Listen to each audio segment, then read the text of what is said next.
শ্রীমতী মমতা বন্দ্যোপাধ্যায়, তো তিনি আমায় নিজে ফোন করে বললেন, একদম বহরমপুরের নাম করে এই সিঙ্গুরের এই স্কুলটা আমায় আমার মন্ত্রী বেচারাম বলেছিল এই স্কুলটা আমি করেছি ব্রাত্য, এই স্কুলটায় কালকে তুমি যেভাবে হোক যাও। আপনারা ভেবে দেখুন, আমার মুখ্যমন্ত্রী হুগলি জেলার এই প্রত্যন্ত জায়গায় এরকম একটা স্কুল হবে, তার এত কাজ, তার মধ্যেও এই খোঁজটা উনি রাখেন যে স্কুলটা এলে এখানকার আশেপাশের ছেলে মেয়েদের এত উপকার হবে, এত উপকার হবে, সেটা মুখ্যমন্ত্রীর হৃদয় কোথাও তার জন্যও, তার হৃদয়ের জন্য উন্মুখ হয়ে আছে।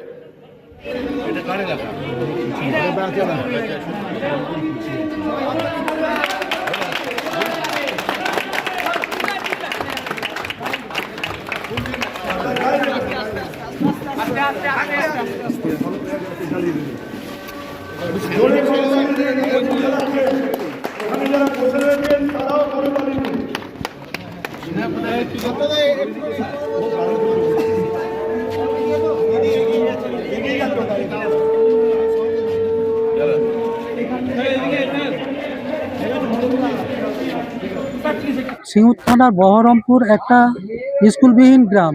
এই গ্রামে কোনো বিদ্যালয়ই ছিল না। তখনকার দিনে ছেলে মেয়েদের পড়াশোনার অভাব হবে ভেবে বা হতো ভেবে আমরা চারজন মিলে স্কুলটা খুলেছিলাম। প্রথমত যাই একটা ঠাকুর দালানে, তারপর গ্রামবাসীদের সহযোগিতায় একটা পোড়ো চালের স্কুল হয়েছিল, তারপরে টালির চালের স্কুল হয়েছিল। স্কুলটা ভগ্ন অবস্থায় ছিল, মানে যে কোনো সময় না, তখন তো ভাবিনি, কিন্তু মনের জোর ছিল যে এখানে স্কুল অবশ্যই অনুমোদন হবে এবং স্কুল আমাদের প্রয়োজন আছে। আমাদের মনে একটা জোর ছিল, একদম স্বপ্ন পূরণ। এই কথা ভাষায় প্রকাশ করা যাবে না যে একটা স্কুল অন্তত এখানে হলো, বহরমপুরের কি বলে ঐতিহ্য বাড়লো এবং একটা মান রক্ষা হলো। আমি মুখ্যমন্ত্রীকে অনেক প্রণাম এবং কৃতজ্ঞতা জানাই। এই সিঙ্গুরের এই প্রত্যন্ত জায়গায় এইরকম একটা স্কুলকে নতুন করে পুনরুজ্জীবিত করা, এবং যার হাত ধরে করলেন তিনি আমাদের কৃষি বিপণন মন্ত্রী, পঞ্চায়েত গ্রামোন্নয়ন মন্ত্রী, এবং তিনি খুব সিঙ্গুর আন্দোলনে খুব উল্লেখযোগ্য বেচারাম মান্না, আমার সতীর্থ, আমার কলিগ, সহকর্মী। তো বেচারামের হাত ধরে এটা মমতাদি করলেন, আমাদের দপ্তর এখানে সাহায্য করলো, বিধায়ক নিজে এখানে দাঁড়িয়ে থেকে এরকম একটা স্কুল করালেন। আমার অভিনন্দনের কোনো ভাষা নেই। এই গ্রামবাসী এইখানে এরা এত উপকৃত হবেন।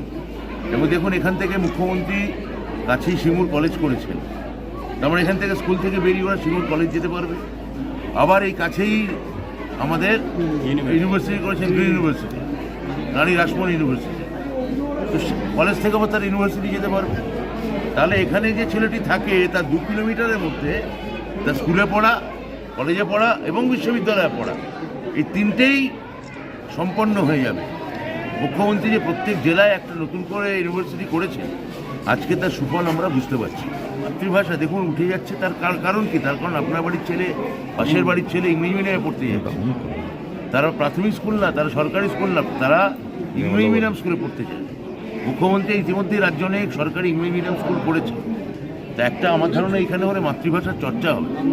আপনারা বিরোধীরা কি বলছে তা ভুলে গিয়ে যে নতুন পজিটিভলি ভাবতে শিখুন। আমাদের সরকার পজিটিভিটির সরকার। কিন্তু হরিপালের তাজপুরে যাব, সেখানে আরেকটা প্রাথমিক বিদ্যালয় এরকমভাবে উন্নীত করা হয়েছে, সেটাও আমি উদ্বোধন করব। এবং মুখ্যমন্ত্রীর একেবারে সরাসরি আশীর্বাদ নিয়ে আমরা এসেছি। আজকে এই 2টি স্কুলই উদ্বোধন হবে। আমরা দেখুন শিক্ষিত বেকার ছেলে, আমরা তো আশা করবোই যে আমরা স্কুলে মাস্টারি করবো, কিছু মানে পারিশ্রমিক পাবো, এই আশা সবই করে। মানে বেতন বাড়ানোর জন্য আমরা কাজ করি। গ্রামের পরিস্থিতি বলতে কি, আমি যখন দেখলাম যে গ্রামে স্কুল নেই, আমি যে চেষ্টা করলাম যাতে স্কুলটা হয়, গ্রামের লোককে নিয়ে মিটিং ফিটিং করলাম।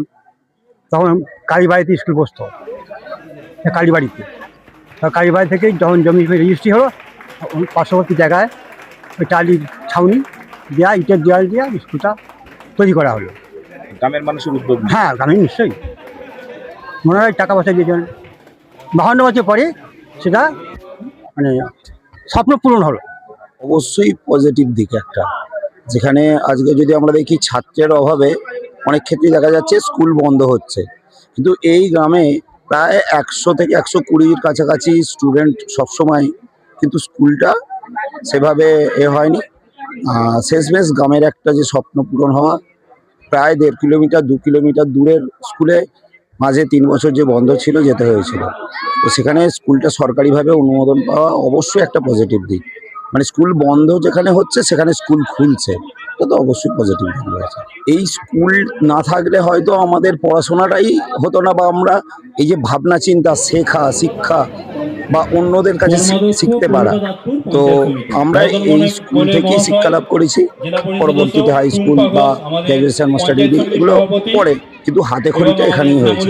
আমাদের সময় তো মাস্টারমশাই ছিলেন, ওনারা স্যার নয় আজকের দিনের মতো, সেই মাস্টারমশাইদের থেকেই শিক্ষা। সেই স্কুলের 1 বছরের 2 বছরের পুরানো যে ছেঁড়া বই, সেই স্কুল ছেঁড়া বই স্টুডেন্টদের থেকে কালেক্ট করতো, মানে পরের বছরে আমরা সেই বইগুলো পেতাম এবং সেই বই থেকেই আমরা পড়াশোনা করেছি। আমাদের স্কুল সরকারি যে পাঠ্যপুস্তক সেটুকুও পেত না, শেষের দিকে বছর 10 পেয়েছে, কিন্তু তার আগের 40 বছর পাঠ্যপুস্তক স্টুডেন্টরা পায়নি। কোনো স্কুলের কালেক্ট করা পুরানো বই সেগুলো ছাত্রদের মধ্যে ডিস্ট্রিবিউশন হতো এবং সেখান থেকেই শিক্ষা লাভ করেছে ছাত্ররা। গ্রামের শিক্ষকরা খুব পরিশ্রম করে চালিয়েছে স্কুলটা। বিনা পয়সা শিক্ষা দান। বিনা পয়সায়, হ্যাঁ, বিনা পয়সায়। কিভাবে দেখছেন জিনিসটা? আমাদের তো খুব ভালো লাগছে। ছোট ছোট বাচ্চারা অন্য স্কুলে যেত, এখন এই গ্রামের একটা স্কুল হয়েছে সরকারি অনুমোদিত। আমাদের তো খুব ভালো লাগছে, আমরা তো খুব আনন্দিত বা গর্বিত, এটাই আমি বলতে চাই। কারণ বাচ্চারা বর্ষাকালে প্রচন্ড অসুবিধা হতো এই স্কুলটা থেকে অন্য স্কুলে বা অন্য গ্রামের স্কুলে যেতে হতো, কিন্তু এখন খুব সুবিধা হয়েছে। বাচ্চা ছেলে বা মেয়েরা এই স্কুলে আসবে, আমাদের খুব ভালো লাগছে। হ্যাঁ, আমি তো আমার বিয়ের পরে 2 বছর আমি দেখেছি, আমার খুব ভালো লেগেছে। এনারাই সব যাদের ঘরে স্টেজে আপনারা দিলেন, তারাই বিনা পয়সায় বা এতে শিক্ষা দিয়েছে, খুব ভালো লেগেছিল। কিন্তু এখন যে সরকারের যে অনুমোদিত হয়েছে, এখন তো খুবই ভালো লাগছে।